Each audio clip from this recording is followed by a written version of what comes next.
Hello बच्चों, कैसे हैं आप सभी। आशा करती हूँ कि आप सभी बहुत अच्छे होंगे और आप सभी ने जो पिछला अध्याय वो अच्छे से पढ़ा होगा।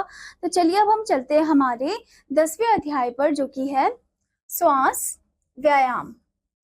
तो चलिए जानते हैं श्वास व्यायाम के बारे में। प्राणायाम शब्द संस्कृत भाषा से लिया गया है, जो कि दो शब्द प्राण अर्थात श्वास तथा आयम अर्थात लेना और छोड़ना से मिलकर बना है। इस प्रकार प्राणायाम का शाब्दिक अर्थ है श्वास लेना और छोड़ना। तो यहाँ पर बोला है कि जो प्राणायाम है उसका शाब्दिक अर्थ क्या है कि सांस को लेना और छोड़ना। ठीक है।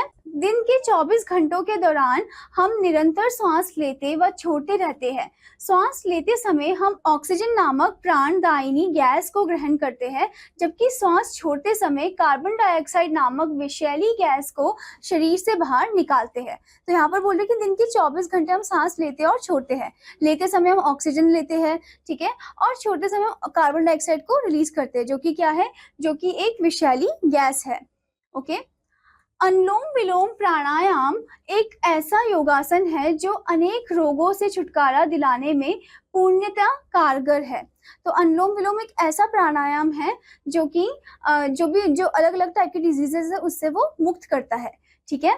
तो यहाँ पर आपको एक विधि बता रखी है। अनुलोम विलोम प्राणायाम करने के लिए सर्वप्रथम अपनी सुविधा अनुसार पद्मासन, सिद्धासन, स्वास्तिकासन अथवा सुखासन में बैठना चाहिए। इसके बाद अपने हाथ के अंगूठे से दाहिनी नासिका को हल्के से दबाव के साथ ढककर आंखों को बंद करके बाएं नथुने से धीरे धीरे श्वास को छोड़ते हैं।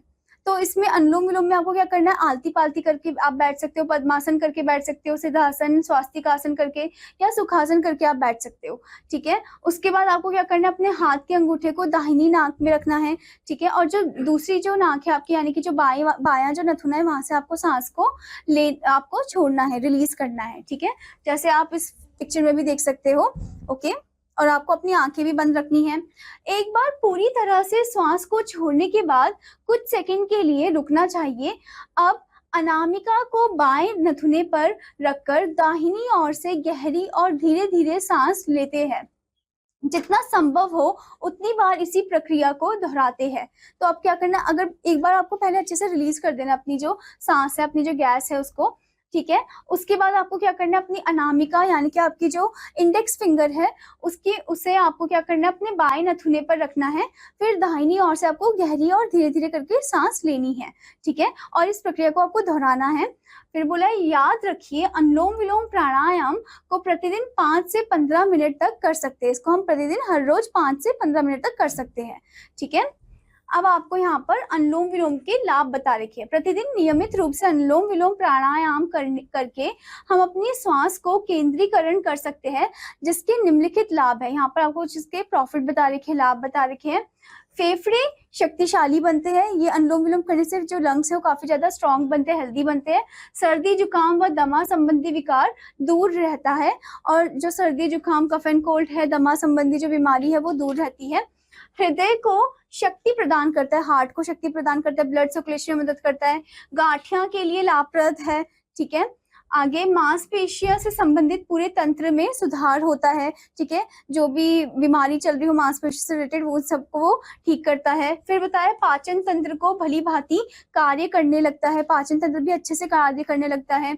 फिर क्या बताया है, तनाव और चिंता से छुटकारा मिलता है।